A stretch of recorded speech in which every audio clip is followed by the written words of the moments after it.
Well, concussions are a major concern for many student athletes, but sometimes a player might not even recognize the symptoms. News 8's Jenna Traum joins us live in our studio to tell us about legislation that would take those players out of the game.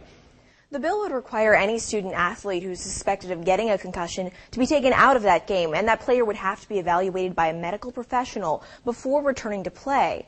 But are student athletes really at risk for recurring concussions? Just ask this former linebacker. This is Joe Sorensen. He's a senior at Onalaska High School, and he's had 8 concussions. I see blue out of my right eye sometimes, and I see yellow on my left, and then just like headaches and stuff, and like not being able to sleep. His most recent concussion came during a football game about a month and a half ago. Now doctors say he should never play contact sports again. My husband and I were watching the game, and I saw Joe get hit.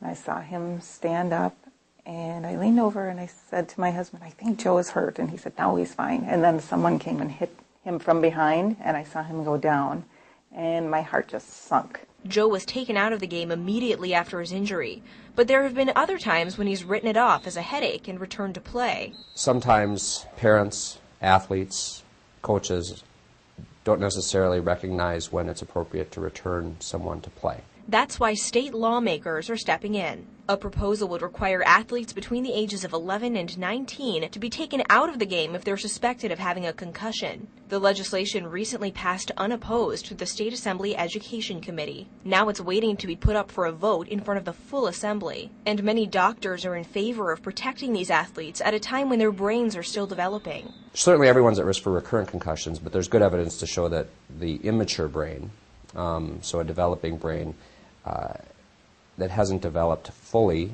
and the brain doesn't fully mature really until the late teens or early 20s, it takes longer to heal after a concussion. Joe still goes to every practice and every game, but now he's watching from the sidelines. Everyone wants to play, and you don't want to sit out, but really it's high school sports. You got to protect yourself for your life.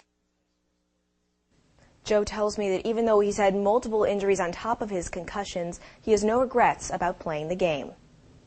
Thanks, Jenna. And there are certain symptoms to watch out for that are common for concussions.